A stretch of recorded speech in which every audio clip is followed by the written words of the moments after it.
Coming to you live from downtown Detroit, this is Benzinga's PreMarket Prep with your host, Joel Elconin. This is a volatile puppy here, isn't it? And Dennis Dick. I'm bidding a penny. I will buy the stock for a penny. With everything you need to start your trading day.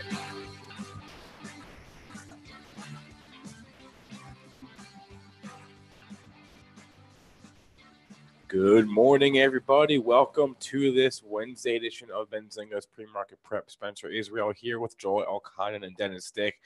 What an interesting market we've had in the last 15 minutes or so, as apparently we are in the market's worst fears with regards to China were a little overblown, and that has the news that the administration is going to be relying on CFIUS for their Chinese investment policy that has bumped us up here. And that is our lead story of the morning. We do have some other movies to discuss, other M&A action, a couple of earnings. But the main news of the morning is this headline out of Trump land that looks like this is the first step in maybe mitigating that trade war. So that'll be our hot topic of the day. We do have two guests joining us today as well. Our first guest is Peter Brandt. He'll join the show at 8:35. He runs Factor LLC, peterbrandt.com is his site. And then at 9, we'll be joined by Tim Melvin, author of Banking on Profit, to break down the banks for us. Joel, the S&P futures have been wild the past 15 minutes. Tell us what exactly is happening.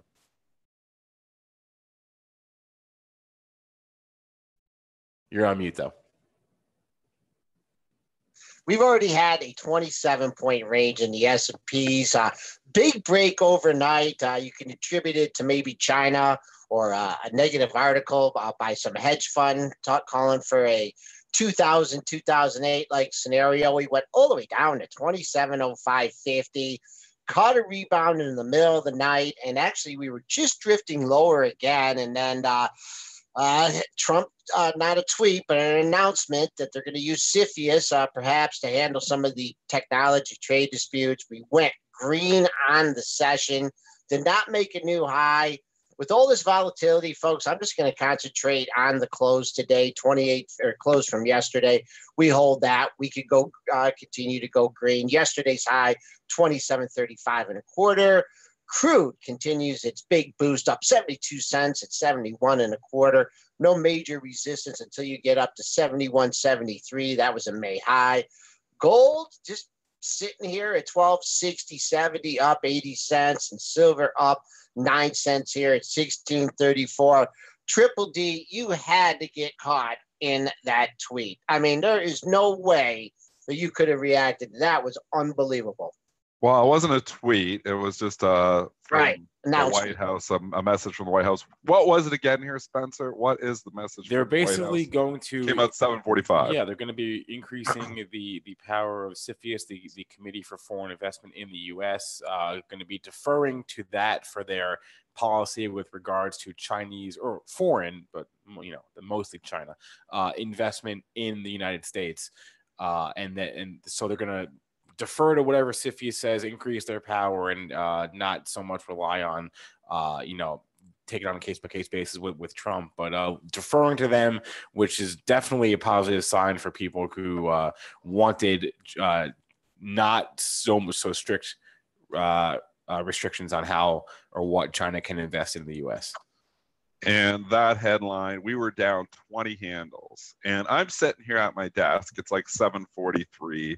Just, prepping the show a little bit, just literally, not doing much because the market wasn't really moving at that time. We were already down. I'm hedged, I'm market neutral, and I'm looking, and I'm short like a stock. I'm hedged with different things, but I'm short BABA, and I'm way up in BABA overnight because it was way down. And I just look up, and I literally look up my screen like a minute later, and I was like, down with BABA. I'm like, what's happened here? I'm like, what's happened with BABA? And then I looked at the SPOOs and was like, oh my goodness, what's happened here? So then I'm like trying to scramble, like, what's the headline? And then I see the headline, Trump on China taking it easy, and I'm like, oh man. So then I'm trying to hurry up. And then Joel and Spencer are trying to call me to prep the show. And I'm like, go away. I'm trying to trade here. I do it. I'm trying to trade here. I do it. I figured. Like, don't call me right now. Holy cow. It's like, we just rallied 20 handles in like 10 seconds. I was like picking it like, okay, I hope you're okay. We can do the show today without you, but holy moly. It made the 20-point move, and it really kind of, we've bounced a little bit since then, but it was the boom, initial swing. You had like maybe 25, 30 seconds to respond, probably less than that. I mean, the bots are all over it. They were just scooping tech stocks left, right, and center. Alibaba was trading down, I believe, $3. Where was Baba when this news happened at like 7:44? Bring it up on your pre-market screen. Where was it? Because I know I was up a lot of money, and I'm not now. It's up $1.16. But where was it? It was down like 3 or 4, wasn't it? Let me see where. Right before this news hit. All right, I gotta pull up. It was down at 186. Is where it was, and now it was at 186 this morning. Now we're at 192. Yeah, so crazy move. You can see the violent, upswing there in Baba, where obviously I was short overnight, so I'm in from like over 194, 142 price, and it's trading 188. And you're thinking, that's pretty good, but I'm hedged with other things too, so some of my longs explode as well. I always trade market neutral. We talk about that all the time, unless I got a bias and I feel I didn't have one last night, so I was completely market neutral. Thank goodness, because it would have been sad to lose all that Baba profit and not make profit on something else. But regardless of the point here, the point being is that things happen very, very quickly. You have to be very able to adjust as quickly as you can to new information. The market adjusts basically in seconds there. So the big rally is here. Where do we go from here? That is the question. So let's look at the Qs. They got the beats 2 days ago. We kind of had a quieter day yesterday. It was an inside trading day for the markets. Thoughts here on where we go, not only for the Qs, but for the S&P overall. All right. Let me. I haven't looked at the Qs in a while. I'm more S&P centric here. For the Qs, I mean, I guess what standpoint you have to take, whether you're looking at the Qs or the SPOOs or whatever, is Monday's low the low of the lows? Is that we hit that on Monday? We didn't get there last night. Is that the key to the rebound? And they tried to press it last night and they couldn't get there. And now with that trading action that we had last night and this morning, more people are going to be stuck and more people are going to be convinced that was a major bottom. So till we take out 2,800 in the SPOOs and the downside, you have to lean on that as a good level. On the upside here, I will not be convinced that we are going back up to all-time highs until we clear yesterday's high. That was 35.25, and that was right where last week's low was. So your old support, new resistance. Those are the numbers I'm going to be keying on in the S&Ps for today and the remainder of the week. So I had a lot of different stuff ready to talk about here today because we were opening down 20 handles. Now we got to regroup even the show. But I was going to say, now let's start thinking about Deutsche Bank again. I'm still going to say, let's start thinking about Deutsche Bank again. It's 10.55 here now. I know it's based in the U.S., so the pricing is different. You have some currency effects in here. But regardless of all of that, on the U.S. basis, you are now making, or getting very close to the lows of the move. I think it's time to start thinking about this. I've said publicly that if Deutsche Bank, and obviously in the articles that Benzinga wrote as well, I've said if Deutsche Bank goes under $10, I think the S&Ps start to get really nervous about a contagion effect here in our U.S. banks. I think our U.S. banks are really struggling to catch a bid for that reason, as well as a plethora of other reasons too. So I continue to remain bearish the banks. I think, you see a nice little pop here today in a lot of stocks, but there is some problems and some worries out there, guys. So I'm still somewhat skeptical. As of yesterday, I said I was skeptical on the rally. I'm still skeptical on this rally as well here. There are some things to worry about. And also, is it today that we get the stress test results after the close and we'll be able to react to them on Thursday? Yeah, I believe it's after the bell today. Well, I'll tell you, if you're looking for some good results and everything, and you want to buy these banks, you couldn't ask for anything more. I mean, the Axel left is bearing down on the low of the move. The Goldman Sachs is bearing down on the low, made a new low of the move. Yeah, yeah. I mean, the street is definitely leaning bearish into this, but we'll see what happens. We'll see what the results are. I think he could get a relief pop. It's why I'm not short the banks. This is the only reason that I am not short the banks is because the stuff is coming. Otherwise, I would be short the banks here. So that's something to consider. Obviously a lot of people are long the banks on valuation. I hear it on CNBC Fast Money every single night how cheap all these banks are, where they continue to get cheaper. And those tweets that I keep tweeting out there, that's sarcasm, guys. Like it's hard to sometimes know whether you're serious or not serious when you tweet something. But I've been obviously bearish the banks if you've been listening to the show for a long time here. So when I say cheap bank stocks getting cheaper, I'm not saying go out and buy them. I apologize. It's tomorrow is the release. It's not today for the second round. It is tomorrow. Okay, so it is tomorrow, and then we're going to find out after that, the payouts, dividend raises, buybacks. I've seen them rally hard on that before, so that's why I'm scared to be short the banks. That is the only reason that I'm scared to be short the U.S. banks right now. That being said, I think if you do get a pop here on these banks, I think it might be an opportunity to actually initiate some shorts. So I'm hoping for a nice pop in all of these banks here so that I can initiate some shorts. Okay. All right. So let's go to the normal news and stuff. That we got a lot to talk about. We can talk some biotechs. We could talk WWE. Where would you like to go, We Spencer? can talk M&A in food. This is a hot sector. Conagra to buy Pinnacle Foods, $68 a share, $43.11 in cash, the rest in stock. And there we go. CAG 4PF. This is the reason that I sold Kraft Heinz, because you can see the acquirer, Conagra. This has been rumored for a while. Here you get punished because you're paying a premium for it. They are hitting CAG hard this morning, down at 36. To be honest with you, this feels a little bit overdone for CAG to be down 6% on this news. It was already rumored. You've got some support down here in the 35. So yes, the acquirer usually goes down. This is a little bit overdone, and it's actually because it's a partial stock deal here too. Pinnacle Food holders who were hoping for a big payday, not getting it. It was already rumored. It had already traded up even yesterday into it, whoever got the memo yesterday. Anyways, whoever got the memo was getting punished because they didn't read the fine print. The fine print was it wasn't a great price to begin with anyways. Secondly is it's a partial stock deal, so as the acquirer goes down, Pinnacle Foods is going to go down too. So believe it or not, we got a merger in the sector, and both stocks are significantly lower. Man, oh man, oh man, buying the stock at all-time highs. That is, I'd be hitting my Conagra too. I mean, wow, really paying. I mean, well, actually, you're paying up or paying down, whatever you're looking at it. But boy, oh boy, I'm just going to look at the Conagra here because that's going to be your leader. They whacked it down pretty good. Your pre-market low is $34.60, and you're getting a little bit of rebound. You're back at $36. You did have a nice run in the stock.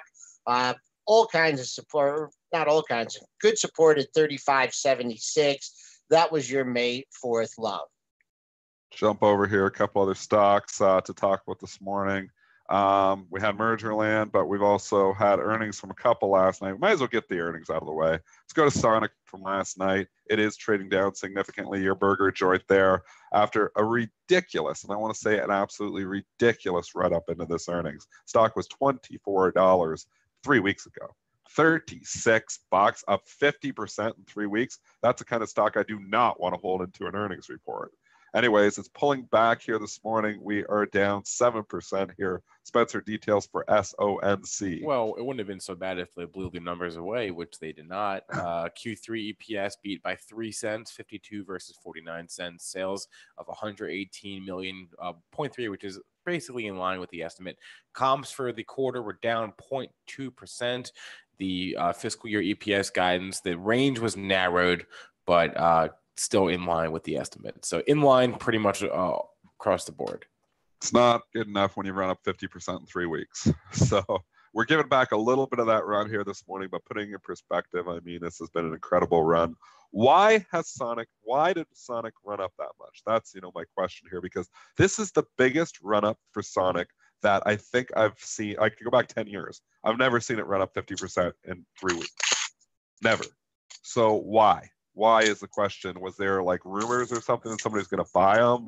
What's driving this? Is there anything in the pro in the last 3 weeks that really is a catalyst here? Because I'm not following the story at all. No. I just look at the chart and I say, holy cow, that's absolutely ridiculous. No. There's anything significant? No. I mean, Chat, you can help me out nothing. here too, because I'm not following the burger story. They increased their buyback authorization, but that's not enough to. That's worth 50%. No. So frothy, gone now. At least some of it. Technically speaking, you hit the lows at 32 1/4 on light volume. You bounce back into the 33 handle. You just have to go to your daily lows here. I don't think that low is safe here. I'm looking at 31.90 perhaps as a potential entry point here. That was your June 11th low. And after that, it opens up another buck to 30.85. So those are some levels. And it just right now, there seems to be a little steady seller here right at the $33 area. Your highs since the after hours, since the report, after you had the little dump, was 33.10. So there's the levels to keep an eye on here, 32 to 33 in Sonic. And I've never had it. You ever had a Sonic burger? I ate there just once, and I ordered wrong, I think, because I'm the value menu guy. And I, always if I go to McDonald's, I always order the McDoubles or, the value menu because I'm cheap. And anyways, I went to the Sonic and I ordered off the value menu and the burgers were not good. And then somebody says, you never order off the value menu at Sonic. But I haven't been back. So I want to go back and actually try a non-value menu burger, and maybe it's going to be better. But there's a lot of good burger joints out there. I don't know. So I wasn't impressed. I like it. They advertised a lot by me growing up, and we didn't have any, but they advertised like every day. So I just when I got the chance, I had to take it. All I know is when I watch those commercials and the food those guys are eating, like the pretzel bun and the hot dog and stuff, I almost have to take a Zantac after the commercial because I know what it's going to. That's what it's going to do. Can't even watch it. Can't even watch it. We always try and get a little education in here during the day or during the show. Abner's boy has some questions picking up from yesterday. Dennis, is there any significance to patterns that trade in the pre-market? And also, do those who trade in the pre-market tend not to trade during the regular session? Repeat the question. We repeat it slower. Significance. Brain's not working as fast as it normally can. Okay. You can tell I'm a little stuffed up. Significant patterns of trade in the pre-market. If a stock is rising toward the open, will it continue after, and vice versa? Sometimes. I mean, that's the pre-market is really sometimes, just. And it depends on volume again, too. If you have no volume, don't even consider the pre-market action to a certain extent. Something's traded 200 shares and it's trading up $1, it doesn't mean anything. If something's traded 200,000 shares and it's trading up $1, it means a lot. So really look at pre-market volume. So sometimes those trends can be can persistent there, can continue into the regular session. It just depends on a whole lot of other factors. I always say the trend is your friend. If something is trending higher in the pre-market, sometimes that trend can continue into the regular session. But you got to remember, 90% of your market participants don't even trade in the pre-market. So your big institutions usually do not participate. Why? Some of them might, but a lot of them don't because it's difficult for them to get in and out. Imagine moving around a $20 million position in the pre-market. There's just not the liquidity there. And it's big money that moves price. So that's why sometimes, the stock opens and it goes straight down from where it was trading pre-market because you probably had a lot of retail traders, you probably had a lot of smaller traders trading in the pre-market, pricing it up. And then you had a couple big guns that said, I'll sell it. And they knock it down.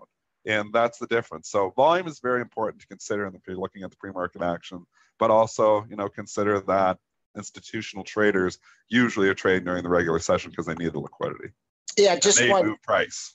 One comment on top of that, if you're looking for a fade or a continuation of a trend, like we'll just go back to this Tiffany back when they had the report. I have no idea what the pre-market high was, but if you were considering any kind of short or any kind of, long follow through move on that day, whatever high it made in the pre-market session, it took that high out and kept on going. So it can be used for, a fade. Did it get overdone in the market?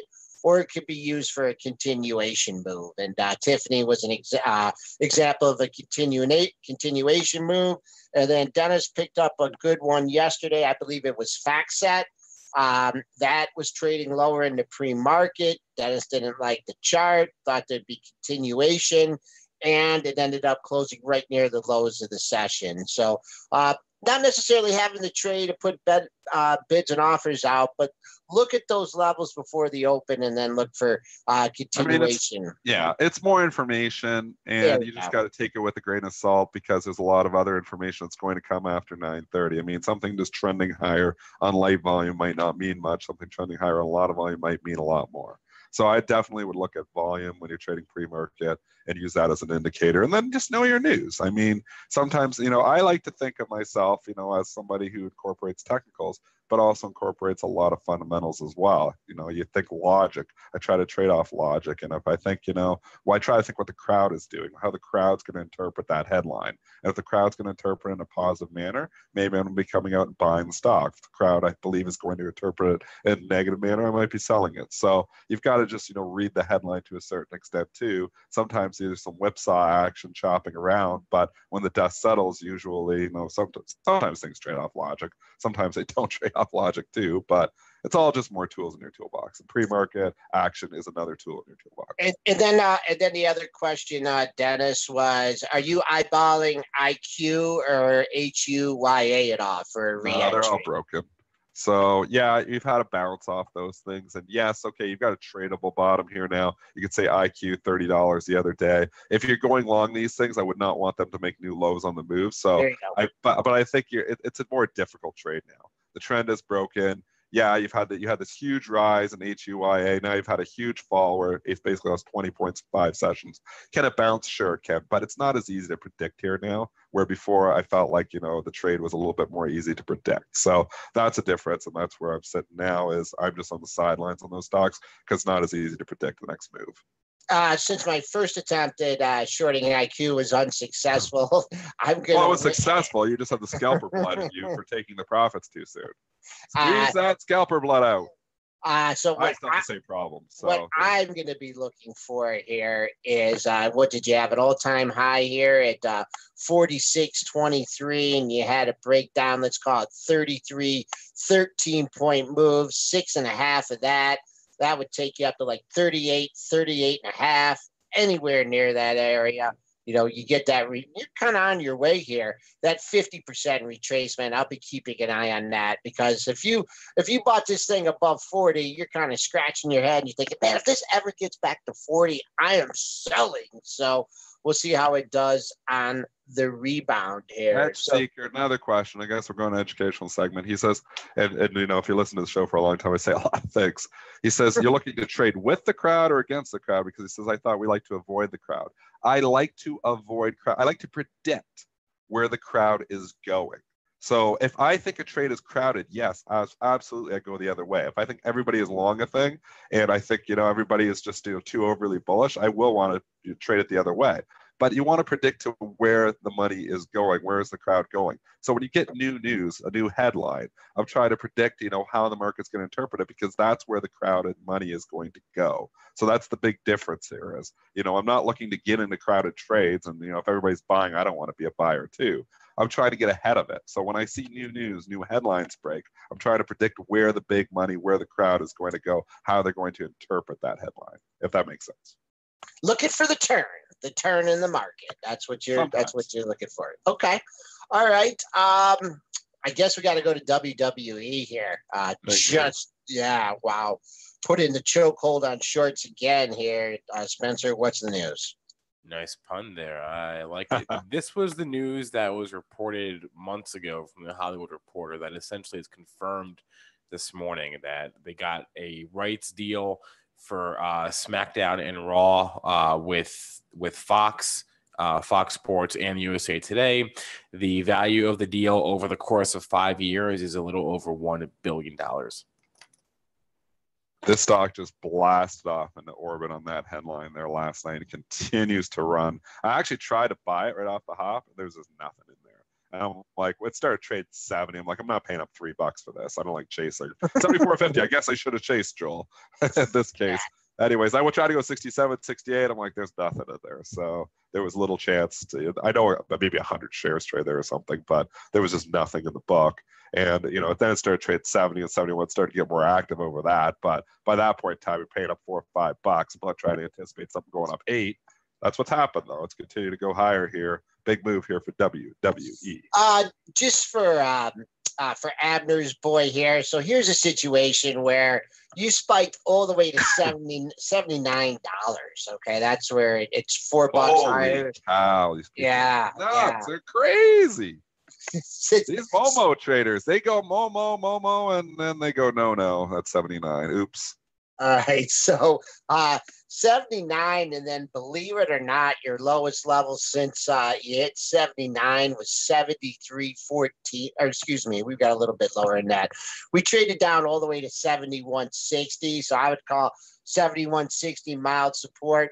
But when you have a move like that now, like Dennis will not make this wager. I'm pretty confident that 79 is going to be the high of the day.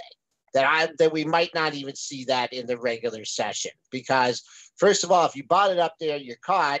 And second of all, you're taking out the all-time high. The all-time high was by $67.99, so $68. What if an institution was looking to sell this at 70 yesterday?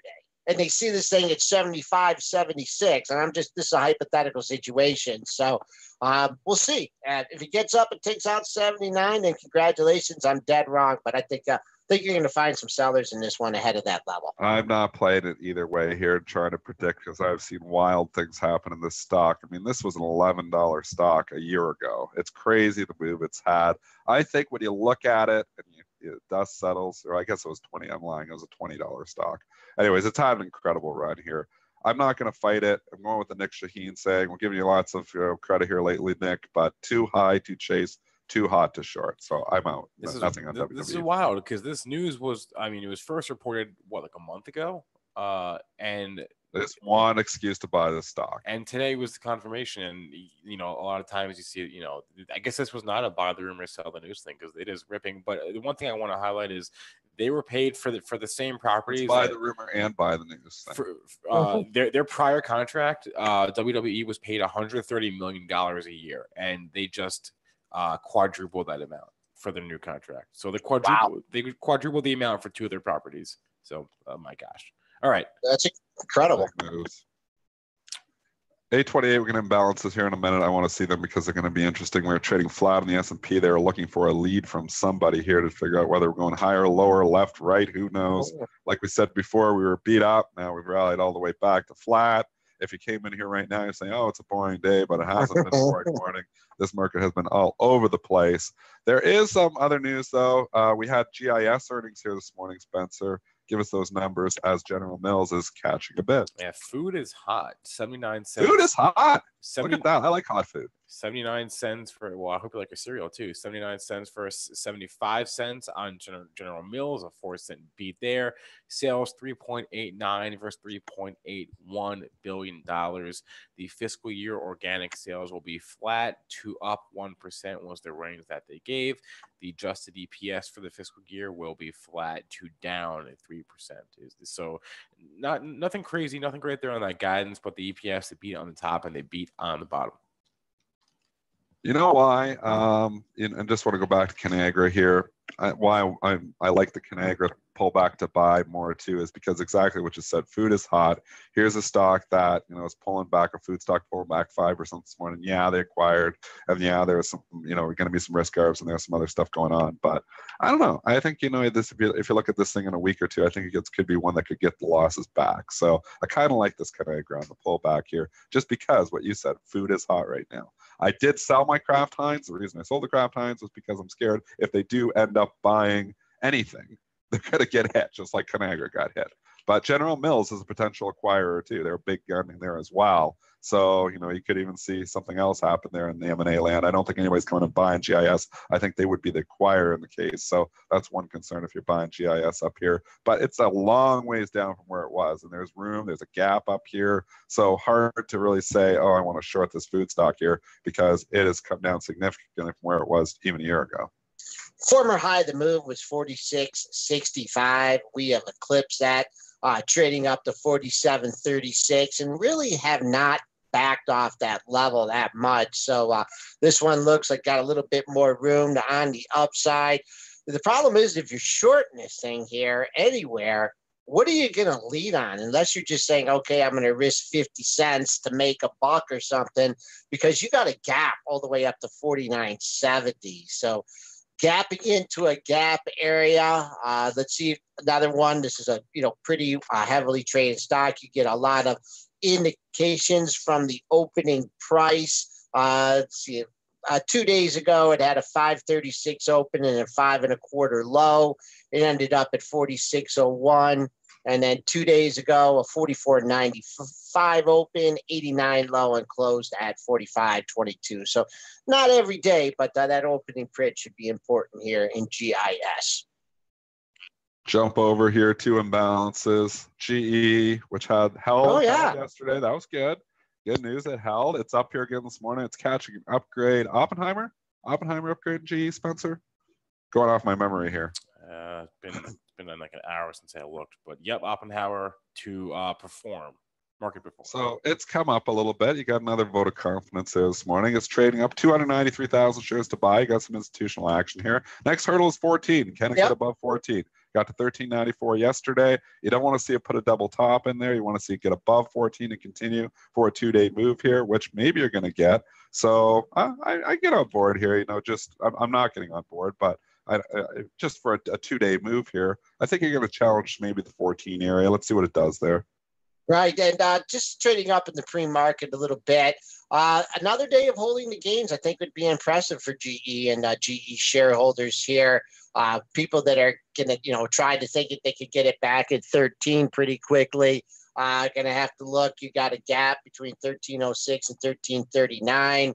We'll see what happens at $14. Yeah, just for our traders in GE, you had 1, 2, 3, 4 highs just above 14, from 14.06 to 14.14. So little bit of room there, but you are running into that series of 4 highs from the middle of the month. And then jump over here to AT&T, which is getting an upgrade to overweight from Morgan Stanley, and that stock is trading up in the pre-market, 36 cents. Got 157,000 shares to buy. So somebody's excited here at AT&T. Clearing out your 2-day high of 31.95, trading up 39 cents here. If you're looking for another potential target on the upside, you got one high at 32.30 and then a pair of highs at 32.60, and that's just from a week ago. So we'll be keeping an eye on those levels in AT&T. Jump over. I've got trades on the go, so I'm trying to lead and I'm trying to trade. I'm trying to do a lot. Well, we can take 41,000 to buy. Take the lead here, Joel, because I got too many trades on the go here right now as we chop around. Okay, all right. Well, Talk Square here. It's 41,000 Talk Square. to buy. It's trading up here. Give me your technicals on that. Square is trading up here, 63.44, up 89 cents. Potential target there could be your 2-day high at 64.15. All-time, we're quite a ways from the all-time closing high. That was 67.59. If, in fact, you can clear 64.16, you got a nice area of not much resistance until your 3-day close of 65.75. All right, Spencer, you want to take a break here and bring in our first guest of the day? We're going to go grab Peter Brandt. He's the founder and CEO of Factor LLC. We'll be right back in a moment with Peter.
All right, welcome back, everyone. We are now joined by Peter Brandt. He is the founder and CEO of Factor LLC. Peter, how's it going this morning? It's going great. Going great. How are things in the Windy City? Well, it's wild everywhere this morning, Peter. I can tell you that. Just this Trump market, man. Can't predict it. Yep, and we're actually one step better than the Windy City. We're in the Motor City. We are in Detroit. So I didn't know that. I thought you guys were in Chicago. That's my error, and I apologize. No, that's all right. I just had to stick up for the Motor City here. Joel does do the Stocks and Jocks show in Chicago, though, so that's where you might get confused. That's right. So we do have some links over there. You ever been to Detroit? Yes, a long time ago, and I've heard downtown is changing. You got to come. You got to come to the world headquarters of Benzinga, and we'll show you around. It's really improved. Well, always like talking to a commodity guy here, and you've been around a long time and done a lot of trading here, and really with the advent of the Globex system, actually, Globex started. The only reason I know the exact date, it started on June 25th, 1992, because that was when my first and oldest daughter was born that exact same day. I mean, just talk about like how much the complexion of the markets has changed, since the invention of Globex and, the 24-hour, basically the 24-hour futures markets. Well, it's a different world than the world I started with. We'd ring the bell at 9:30 and ring it again at 1:15, and we'd be done for the day, except for early morning out trades. And we have a totally different world in futures and forex, largely dictated by HFT and algo programs. It's massive volumes that we see today are beyond what we would have ever imagined. In just a year and a half, I will have traded in 6 different decades, and that's probably too long for any given mortal. But that will be it. I'll shortly thereafter hang up the shoes, and but so I've seen just about everything when it comes to the kind of markets and the structure of trading. So how have you, what do you think have been some of your keys to the adaptation, from, the open outcry where, someone comes in with a big sell order and everyone hits bids, you don't have that, the feeling of the pit. So talk about the transition and how you adapted to the screen trading. Well, I was lucky enough to leave the floor. I know too many guys that stayed until the end and never made the transition, where I left the floor early in the game to trade a sugar move and never went back to the floor. And so my whole style of trading evolved to more of a position trading, swing trading, and I wasn't relying on trading against the bid offer spread. And for me, I think survival has come from knowing exactly what my trade is, having the patience to wait for it, and then the discipline to pull the trigger with the right size. And then again, the patience to let a trade play itself out. So, that hasn't changed. The need for discipline, the need for patience, that existed back when I left the floor, and it exists to this day. All right. So all this tariff rhetoric going on and off again. We got the big news today as well from coming out of the White House. So just talk about, some of the commodities markets, what are most affected by the tariff rhetoric, and how you're attempting to trade these commodities. Well, I'm not attempting to trade it, and I'll touch on that in a minute. But okay. Look at these corn, new contract lows, no beans, new contract lows, Minneapolis wheat, new contract lows. We're at new contract lows all over the place. It's interesting that you take a look at where corn and beans and wheat are grown in their states that are won by Trump. And everybody's focusing for the election on immigration and things like that. No one's talking about farm prices. And I think the Trump White House is in big trouble, if for no other reason than egg prices are skidding along the bottom of a 20-year low in here. So but I'm, I've been around enough to learn a couple things in trading. One is it's tough. I mean, it's tough making money in the markets, but the other one is the process of making money in the markets is there are periods when you make it, and there are periods when you have to keep it. And that's sometimes what novice traders don't understand is they think, well, they've got to trade to make money. Well, I hate to have to make the same dollar all over again. When I make a dollar, I want to be able to keep it or have a reasonable chance of keeping it, so I don't have to make it all over again in another month or another period. And for me, that's kind of over time. I guess I've learned that there are markets that respond well to the way I look at markets and trade markets, and there are markets that do not. And I do not have I do have a very small position on right now, betting that the Swiss National Bank is going to have to raise rates at some point. But other than that, when I look at the entire world of futures and Forex, I'm not involved. Hey, Peter, Dennis Stick here, and I'm a fan. I follow you there on Twitter. Just talk about, I like that what you were just saying. I like to make the same dollar twice. Talk about, you've been in the game for a long time. Talk about risk management. Like, how do you manage risk on some of these trades so that you don't have to make that same dollar twice? Well, I mean, for me, there's a given that I pretty much know year in and year out, and that's 15% of my trades are going to produce somewhere between 85 and 100% of my net profits. And the rest are going to be throwaways. And those good trades generally have a way of managing themselves. And so out of 100 trades, my challenge is to make sure that on 85 trades, I'm as close to break even as possible. And that's small winners offsetting small losers. And so, I don't bet a lot when I go into a trade. Max would be 1% of my nominal capital, but more often it's closer to 50 basis points. And once I'm in a trade for a day or two, I don't like that trade to reach back in my pocket. And the reality is when I study those trades that really put in my bottom line, they go immediately, and there's never any doubt. And so for me, risk management is really a matter of managing losers and letting winners take care of themselves.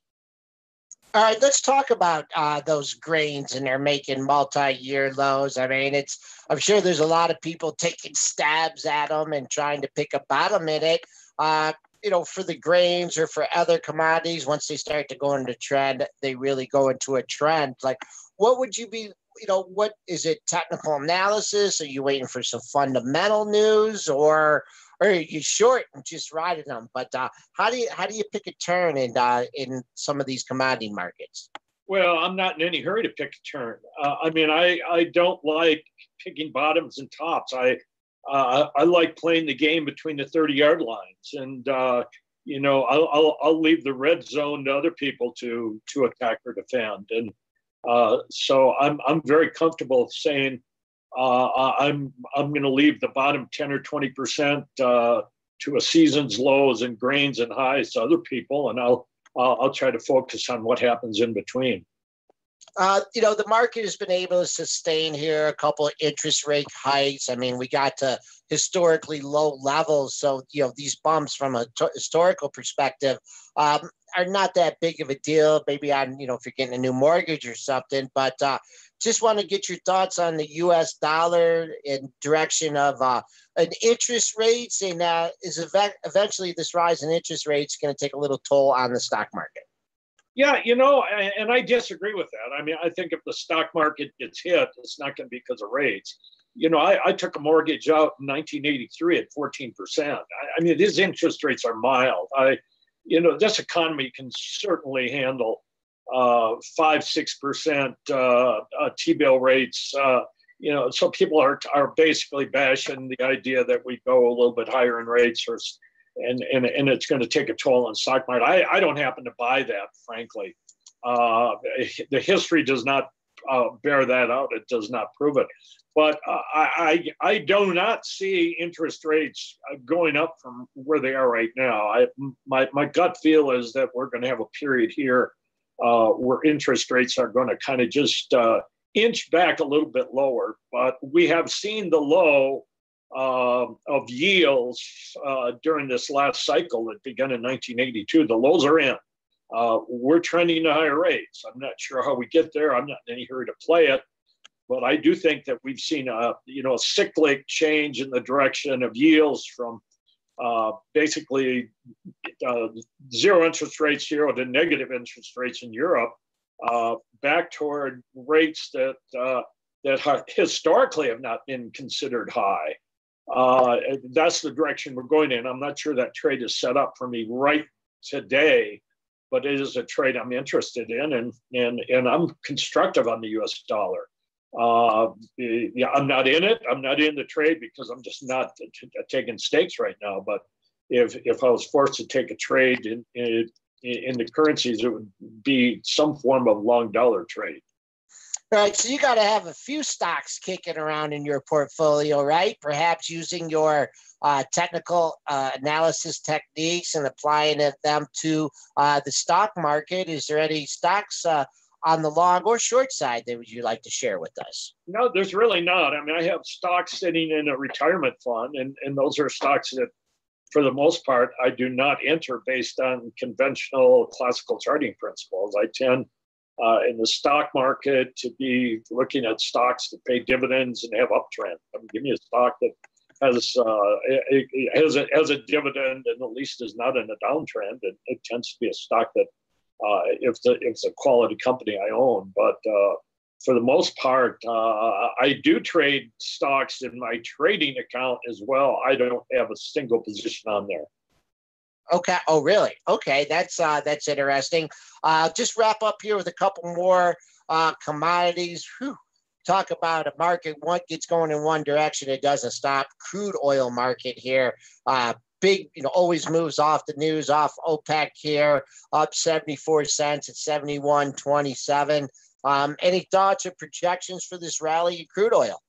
Yeah, I mean, I think we're closer to the top than we were at the bottom at $30 for WTI, obviously. But there's going to be a point at which the fundamentals are going to change again. We're already starting to see supply come back online in the Dakotas and northern Colorado. So, I don't know where we go from here. We could get back into the 80s, I suppose. But for me, there's no chart signal, so there's no trade. But it's the one raw material that seems to be on the march right now. Peter, wait, I want to jump in here. Peter, I saw your tweets from a couple of days ago about I don't remember if it was Bitcoin specific or crypto. I think it was Bitcoin specific, and you said something that caught my eye, and it was not a time to be a bear, but wouldn't be a bull either. I may be paraphrasing. I'm not sure I got that right, but can you outline for us your take on Bitcoin? Yeah, I mean, let's take the assumption that there is a long-term fundamental story for Bitcoin. I mean, of course, this $1 million to the moon nonsense aside, but let's say that Bitcoin is the best expression of distributed ledger technology, which the people I know that really know the most think that that's probably true, that the legacy coin is going to be Bitcoin. Well, we topped it close to $20,000. You look at where we are right now, we're up 70% from the high. Well, I go back to what I mentioned, that I have no interest in playing the market between the, anything but between the 20 or 30 yard lines. Well, I'm very close to that edge of the price scale in Bitcoin, which means for me, there's just no trade. Now, the charts are lousy. We have a proprietary trend indicator that we use with the prop firm. That's solidly down. The charts are down. Personally, I can look at the charts and make a pretty good case for sub 3,000 Bitcoin, but sub 3,000 Bitcoin relative to 20,000 Bitcoin is I just lose any interest whatsoever by getting all bared up. That doesn't mean to say that there may not be a short trade at the CME here somewhere, but we went up in a parabolic fashion on a scale chart. There's only been a handful of those in my lifetime as a trader where you go parabola on a scale chart. And, usually when that happens, there's never been a bull market like Bitcoin that I can find. The only market that I can find of the same magnitude of change was German interest rates in the mid-1920s. It takes a long time then to digest those gains, and that's what we're doing. We're blowing people out. We're digesting the gains, and it usually takes a lot longer than anyone thinks. There have been 70% corrections in Bitcoin along the way. The average peak to valley to eventually new peak in Bitcoins in the history of it as an instrument is 89 weeks. That's closer to 2 years than 1 year. So, I'm not in any hurry. And so really, if I think the charts indicate lower, I think the trend indicates lower, but we've come to the point where, I'm not going to battle for the scraps that are left on the table. Just real quickly, we talk about gold in our show, and market goes up, gold goes down. The market goes down, gold goes down. It seems. Safe haven, no more. Something just not enough movement for you to trade. Give us thoughts on the gold market. Well, I left the country on June 12th to go to Scotland, where I every other year meet with some really good traders, and we have some fun together. And talk about trading styles and so forth. I was short when I left. I covered it when I left. I would have made a little money staying short, but I don't necessarily like big books on when I'm traveling, flying over the ocean. But I think the December of 2017 lows are going to be crucial in gold. The headwind, gold has big headwind. Gold's at 80 times the price of silver. It's at 1.5 times the price of platinum. You go on Twitter, all the global macro guys are long gold, and I think they're wrong. So, if I still was short gold, I'd still be hanging with it. But I think markets always provide a surprise, and the surprise in gold could be we go down and test the $1,000 level again. All right. Peter Brandt has been on with us. Factor LLC is the name of his firm. Peter L. Brandt on Twitter. Peter, thanks so much for the time. Have a good day. Been good, guys. All right. Be good. All right. Talk to you later. Thank you. Thank you very much, Peter. S&P's stuck up to 33.75. That is just shy of yesterday's high at 35.25. Let me reiterate, last week's low was 35.75. That is the key to the upside here in today's session. I also would say for the remainder of the week. Spencer, back to our agenda, and where would you like to go? We haven't done any ratings yet, and have we finished up earnings? We did a couple. We snuck a couple ratings in there. There's a big one from Deutsche Bank here this morning. Marvel Technologies, MRVL, is getting upgraded here at Deutsche Bank to a buy. That is catching up big time bid here in the pre-market. It also, somebody else had coincidentally put an overweight on this too. Who was the other analyst there, Spencer? MRVL, we're talking? On Marvel, was it an initiation? Let's see here. Yeah. At overweight. Yeah, it was Evercore with Outperform. So you got Evercore and Deutsche Bank both bullish on MRVL. So you kind of got the double upgrade here coming, or it's not an upgrade, but at least a double bullish from two different analysts here this morning on MRVL. That is pushing the price up 4% here in the pre-market, getting back the majority of its losses from the last 2 days. Thoughts on Marvel Technologies MRVL? Oh man, a little bit of overhead supply here. We're up on a couple thousand shares. I mean, I respect this move because you're trying to buy low, you're trying to buy on the cheap. So I respect that. Fighting the trend. To me, it's all about 2102. That was your 2-day high. Haven't hit that yet in the pre-market. We take out, 21, hold 21 for, 15 minutes, a half hour, then, maybe look for your 3-day high of 21.45. But interesting to see what happens at $21 in Marvel Technologies. Any other ratings? There was a ton of them, Spencer. I mean, like you're talking about 20 initiations. Wolf went nuts. And then you're talking, there's about 20 upgrades, about 15 downgrades. A lot of smaller ones, though. Anything you really wanted to cover that jumped out at you? I mean, there's a lot of smaller ones, and then some of the bigger ones were like earnings catch-ups, like Carnival. So what caught my eye? Yum caught my eye. Yum Brands was upgraded at BTIG to a buy. Jinko Solar upgraded at Roth Capital to neutral. That caught my eye as well. We mentioned the GE. Those were the only upgrades that really caught my eye. As far as downgrades are concerned, nothing too crazy there. Like you said, a lot of smaller ones couple downgrades in biotech from Citigroup, but nothing really jumped out to me. A lot of initiations too, but mostly small companies, honestly, and a lot of neutrals today. I feel like nothing really jumped. There wasn't some huge calls here from anybody this morning. Nothing really jumping out to me. The Marvel one was big, the double or the upgrade and a half, I guess, if you want to call it that, but nothing really besides that. And Marvel, Andrew's saying she thought it was bought out. Marvel is buying Cavium, CAVM. That deal is still with Chinese regulators, and they're evaluating that. So CAVM usually moves. I think it's 2.1 the multiple or something. So basically, for every dollar that Marvel moves, for every 50 cents that Marvel moves, Cavium should move $1. Basically, that's your risk arb. Let's just go to a little, we got some drug news. We didn't even mention the biotechs moving this morning. Cara Therapeutics on the move. Spencer, what kind of results did they get? Yeah, their trial for their drug CR845 met the primary and secondary endpoints. Did shares resume yet? Yeah, they were halted earlier, but they resumed at 7:30. And great news when you meet both the primary and the secondary. And John Dodson, I think, pointed this up. This was halted, and it was good news, and it opened up $1. So, I mean, not a lot. So if you were keen on that opening print of 1750, let's say you took no action there, then it went down to 1721. When it came back up through that 1750 open, this baby was gone.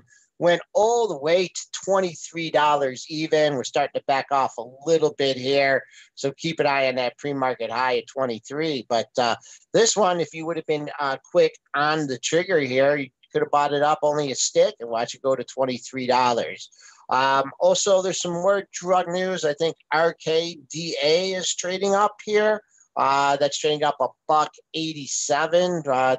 Did they have a successful trial, or was it an agreement or something with somebody? Arcadia Biosciences. This is an agreement with the Farmers Business Network to expand their grower base across Arcadia's family of wheat varieties, I guess is what this is. I'll just tell you the surge on this one took it up to 1070. That's your pre-market high. Since you made that high, you're just kind of backing off, trying to find support here at 970. So you got a target on the upside. Still holding on to the gains. Have a ways to go to fill the gap. If you're looking for a gap fill, you need to get down to the lower $8 handle. 813 was yesterday's high. Dennis, we got a 9 o'clock guest coming on today, and I'm sure you're going to be busy, but we have Mr. Tim Melvin coming on. I always like listening to Tim, so I will definitely be listening because he has some good stock picks usually. All right, but just what are your keys here? I mean, it's like, is the trading day already over? I mean, no, you know what? It's just getting. This one is interesting because you've had so much chop. I think it's going to be wild. You have oil stocks very strong, continued rally here in oil this morning, so that is lifting all oil stocks here in the pre-market. Banks are going to be interesting here too. Spinner alerting us the TLT is significantly up. That is usually bad for your bank stocks. So not surprisingly, Bank of America, JP Morgan, Morgan Stanley, Morgan Stanley ticked, but Goldman Sachs, Citigroup all trading in the red here this morning. Also, our Deutsche Bank indicator says sell banks too. So I think there's some reasons to be bearish the banks here once again. Only thing is the wild card is tomorrow they're coming. So some people may not want to be short into those stress test results. I believe they come after the bell, though, so they probably have another session here yet again. So there is a catalyst to drive the banks. They're coming Thursday night. That being said, I think it could be a rough morning here for the banks. All right, well, we can let Dennis go. I'm going to take a break and grab Tim Melvin, author of Banking on Profit.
All right, welcome back, folks. PreMarket Prep. Spencer Israel, Joel Elconin on now with Tim Melvin. He's the author of Banking on Profit.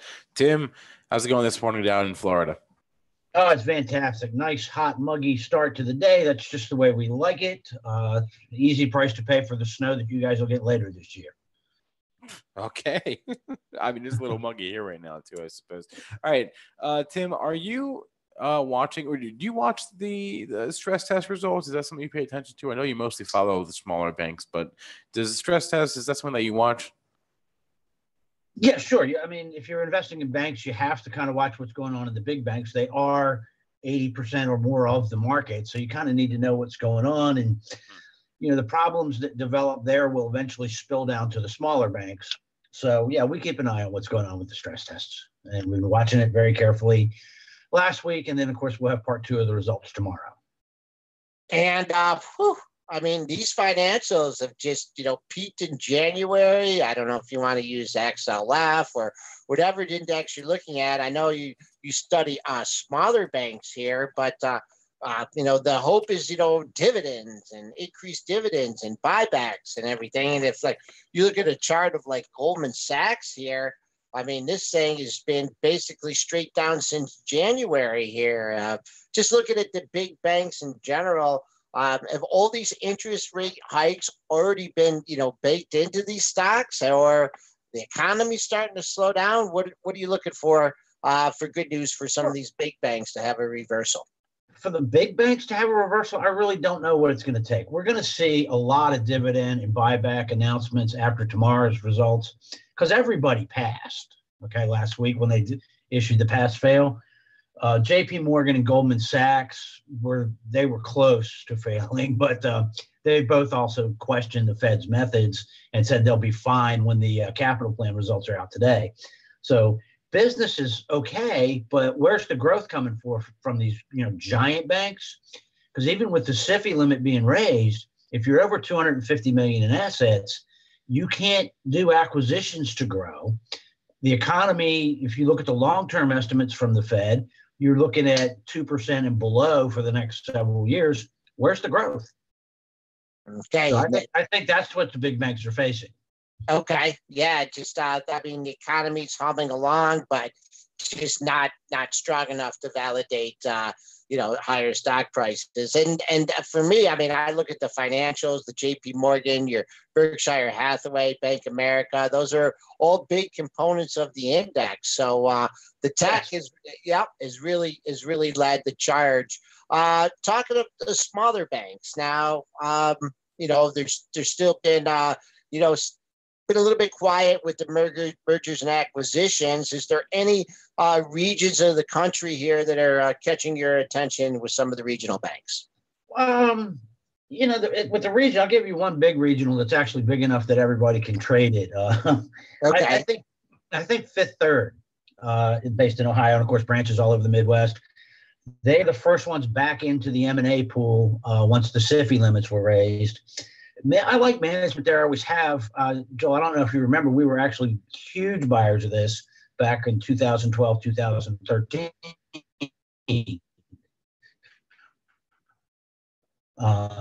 Because we just saw a lot of value in this as well. And earnings, only 1.3 times book. They just raised their dividend by 12.5%. They're expanding into the Chicago market. So that's a larger regional. And remember, I've got much longer time frames than most folks that come on here. But I think long-term ownership of that stock, I think you'll do okay. Okay. Are there any regions of the country that are concerning you a little bit here? We had, the hurricanes in Houston and also in Florida. They've seemed to weather the storm pretty well. Any comments on those regions? Well, you look at we talked about this during the hurricanes last year. The hurricanes are kind of if anything, they're a net positive for the banks in the region because the insurance companies are going to come in, pay off most of the loans on the homes that were destroyed. And guess what? There's going to be new loans for the rebuild in many instances. So it's not a huge blow. They just have some business slowdown. If you look at home bank shares, their business in Florida slowed down a little bit. They had to close a few branches, but net it was actually probably a positive for them. So, looking just at the general banking industry, do I see any section that concerns me? No, I don't. And sometimes it concerns me that I'm not concerned, but credit conditions are good. Some upticks from very low levels in credit cards and car loans, but they're moving up from very, very low levels. So far, bankers are resisting the urge to do anything stupid. They're bankers. That will change, but it's not happening yet. So the industry itself is in great financial shape. Tim, what would be something stupid? Going back to the stupid kind of home lending you saw in 2007 or, in the previous good banking crisis, making unsecured loans to foreign countries or dubious institutions. If you remember, the original Argentina default was back in the late 80s, early 1990s, and that was just because the bigger banks were making stupid loans to South America. So looking out there, we're in a lower interest rate environment. They're coming up a little bit, but the stupid happens when you start to reach for yield in your loan portfolio. So a bank that's only done commercial real estate lending decides they're going to get into commercial and industrial lending. That's stupid because that's a really special lending. So there's any number of wonderfully stupid things bankers can do to wreck the industry. And they'll do it. I mean, every 15 to 20 years, they're going to do it. We're going to have some type of problem in the banking system, but we're still a long way away from that right now. So the industry's just in fabulous shape. All right, so let's look overseas here. We like to talk about Deutsche Bank here and pressure on that European bank. Not quite at the lows that you had in June, where it got down to 10.57, getting dangerously close to that low, trading at 10.47. These banks have come out and said they don't have a lot of exposure to it. Is there any concern here with the European banks and them rolling over, effect on U.S. banks? None, especially in the markets, where I play. My typical bank has 4 or 5 branches in some rural county here in the United States. So whatever happens to Deutsche Bank, they don't really care. And so neither do I, for the most part. I mean, I really don't follow it. I don't think there'll be a significant spillover or asset loss problem coming out of the European banks as far as the U.S. banks are concerned. Okay. All right. Let's see if we got any symbols in the chat here to take a look at. Let's see if we got any banks popping up. Not right now. One thing I just wanted to ask you about, since me and you are like the only horse racing fans out there, Justified winning the Triple Crown. I mean, I don't know. He didn't run against the best competition. So, any thoughts on that? Yeah, it's last year American Pharoah ran, and he ran against really good competition, and the Triple Crown was quite an achievement. I don't, Justified's a great horse, but I don't think he was running against fantastic competition. I was kind of hoping he wouldn't win the Belmont because I didn't want the back-to-back Triple Crown winners because I think it took a little something away from it. I don't think the best horses were necessarily in those 3 races this time around. Okay, before we let you go, TJ Mosley wants to know your best regional banks here and if you have any smaller banks that are on your radar. I got lots of smaller banks, and we won't talk about those because they're too small. But I'll give you one regional, and this is one I tell everybody. The chairman of this bank actually changed the way I think about bank stock investing a few years ago. Wow. Yeah, actually, I said his bank stock was too expensive, so he called me at home on a Saturday to talk to me about it. And this is John Allison of Home Bank Shares out of Conway, Arkansas. Now, John and his partner, Bunny Adcock, took this bank from $25 million in assets in the 1990s to over $14 billion in assets today. They're the ultimate growth bank. They've grown by acquisition and organically, but they are best acquirer of other banks on the planet. That's Home Bank Shares of Conway, Arkansas, HOMB. Mr. Allison told me a couple years ago that he was on the 250 and 2 plan because he's the largest single shareholder of the bank. And I said, what are you talking 250 and 250 and 20? I'm sorry. And he said, we're going to get to $2.50 a share, get Wall Street to put a 20 multiple on that, and I got a $50 stock.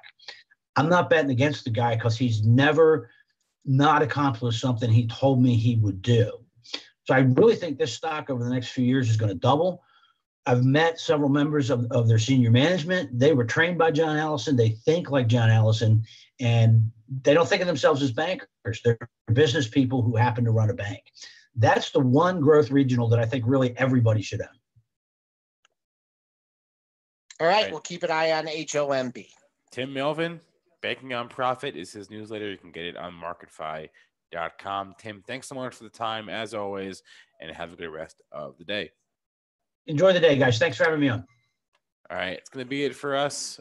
So that's our show for Wednesday. As far as tomorrow's show, I am going to be in Philadelphia at the headquarters of Mark Chaikin and Chaikin Analytics. The plan is for Mark to join me on the show tomorrow. I intend to be on the show regardless, but the hope is that Mark and I will be able to do the show from his office, and I'll get Mark on video, and we can all see his pretty mug as we talk about the market. But I still plan to be with you, even though I will be remote. Joel and Dennis will still be here as well. If you want to catch any part of today's show, you can do so on our podcast, iTunes, SoundCloud, Stitcher, TuneIn, and Google Play, or just rewatch the show on YouTube. Hope you all have had a good morning and you have a good rest of your day. And we'll see you folks on Thursday.